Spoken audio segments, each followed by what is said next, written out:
شہدا کا سایہ ایپیسوڈ 2۔ اسے دیکھ کر ایک پاکیزہ سا احساس ہوتا تھا، دل چاہتا تھا کہ اس کا احترام کروں۔ میں اس احساس کو سمجھ نہیں پا رہا تھا اور اس کا جواب جاننا چاہتا تھا کہ آخر میں ایسا کیوں ہو جاتا ہوں اسے دیکھ کر۔ میں ایک تحقیقی ذہن کا مالک تھا اور بات کی تہہ تک جانے کی کوشش کیا کرتا تھا۔ زندگی اپنے مطابق ضرور جیتا تھا، لیکن غور و فکر ضرور کرتا تھا ہر بات پر۔ میں جاننا چاہتا تھا کہ آخر اس لڑکی کے احترام میں میرا سر کیوں جھک جاتا ہے۔ اس کو نظر بھر کر دیکھنا چاہوں بھی تو لگتا ہے کہ اس کی توہین کر رہا ہوں۔ یہ راز میں جان کر رہوں گا۔ پہلے تو میں نظر انداز کر دیتا تھا، لیکن اب تجسس بڑھ گیا تھا۔ میں ایسا لڑکا بالکل بھی نہیں تھا کہ اتنی جلدی مجھے کسی لڑکی سے محبت ہو جائے، اور نہ ہی میں ایسی باتوں پر یقین رکھتا تھا، کیونکہ بہت سی لڑکیوں سے میری بات چیت ہوتی تھی، اس لیے محبت کا کبھی احساس نہیں ہوا۔ بس ہمیشہ خود ہی اپنے دوستوں کو نخرے دکھایا کرتا تھا۔ میں نے کبھی کسی لڑکی کے نخرے نہیں اٹھائے تھے۔ ہاں، مجھے وہ لڑکی اچھی لگتی تھی، باقی سب سے مختلف لگتی تھی، لیکن ایسا کیوں تھا؟ کیا تھا اس میں ایسا؟ یہی سب تو جاننا چاہتا تھا میں۔ اسی بات کی وجہ سے میں اس کی طرف اٹریکٹ ہو رہا تھا۔ وہ لڑکی میرے لیے ایک مشکل سوال بنی ہوئی تھی، اور ابھی شاید میری عمر بھی اتنی زیادہ نہیں تھی کہ مجھے ان سب سوالوں کے جواب مل جائیں۔ ابھی میں اسی لڑکی کے بارے میں سوچتا رہتا، نہ کوئی محبت تھی، نہ ہی کچھ اور۔ پھر اس کے بارے میں سوچتا کیوں رہتا تھا؟ لیکن ہاں، فلموں ڈراموں میں ایسا ہی تو ہوتا ہے کہ محبوب کا خیال ہر وقت رہتا ہے، اس کے بارے میں سوچ کر خوشی محسوس کرنا، ملنے کی تمنا کرنا۔ پتہ نہیں، میری حالت عجیب تھی۔ میں خود بھی کچھ سمجھ نہیں پا رہا تھا، اور میں روزانہ اس لڑکی کا منتظر رہتا تھا، اور وہ روزانہ اپنے خاص انداز میں گزر جایا کرتی تھی۔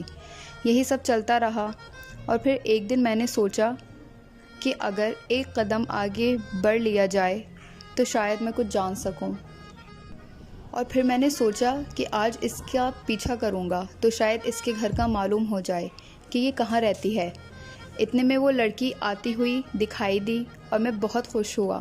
جب وہ تھوڑا آگے بڑھی تو میں اس کے پیچھے پیچھے چلنے لگا۔ ابھی وہ راستے میں ہی تھی کہ ایک دکان میں اندر داخل ہوئی، اور میں باہر انتظار کرنے لگا۔ جب وہ باہر آئی تو اس کے ہاتھ میں ایک کتاب تھی، اور وہ دوبارہ اپنے گھر کی طرف بڑھی، اور میں پھر سے اس کے پیچھے چلنے لگا، اور آخرکار اس کے گھر تک پہنچ گیا۔ مجھے معلوم ہوا کہ اس کا گھر میرے گھر سے زیادہ دور نہیں ہے۔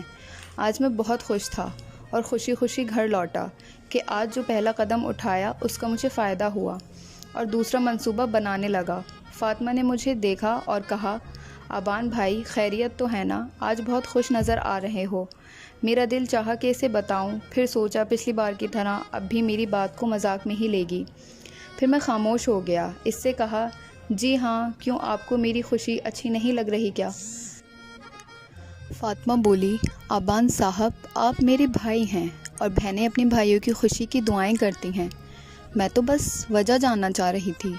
میں نے کسی طرح اسے باتوں میں لگا کر بھیج دیا، اور اگلا منصوبہ سوچنے لگا۔ لڑکیوں سے دوستی میں تو مہارت حاصل ہو گئی تھی، اس لیے اس حوالے سے میں منصوبہ بنا سکتا تھا۔ اب میرا اگلا قدم یہ ہوگا کہ اس کے بھائی سے دوستی کروں گا۔ ہاں، یہی ٹھیک رہے گا۔ اب اگلے دن میری کوشش یہ تھی کہ میں اس کے گھر جاؤں جب یہ لڑکی گھر پر موجود نہ ہو، اور میں اسی وقت پر گیا جب وہ گھر پر موجود نہ تھی۔ گیٹ پر گیا، دستک دی۔ ایک آنٹی نے گیٹ کھولا اور پوچھا کہ آپ کون ہیں؟ آپ کو کس سے ملنا ہے بیٹے؟ لیکن میں کیا جواب دیتا؟ واپس آ گیا۔ پتہ نہیں کیوں عجیب سی طبیعت ہو گئی میری۔ پھر سوچا تھوڑا آرام کر لیتا ہوں، پھر دوستوں سے ملنے چلا جاؤں گا۔ آرام کر کے اٹھا، تیار ہوا، اور دوستوں کو ایک جگہ ملنے کے لیے بلا لیا تاکہ میرے ذہن نور کی طرف سے ہٹ جائے۔ ہم سب لڑکے سڑک کے کنارے کھڑے ہو کر سگریٹ پی رہے تھے۔ تبھی میں نے دیکھا کہ ایک انکل موٹر بائیک پر آ رہے تھے، جہاں سڑک پر تیل گرا ہوا تھا۔ میں نے انہیں دیکھ کر سوچا کہ وہ پھسل جائیں گے۔ میں نے ایک دم اپنی سگریٹ پھینکی اور ان کی طرف بھاگا۔ انکل نے ایک دم بائیک روکی تو ان کا ٹائر میرے پیر پر لگا۔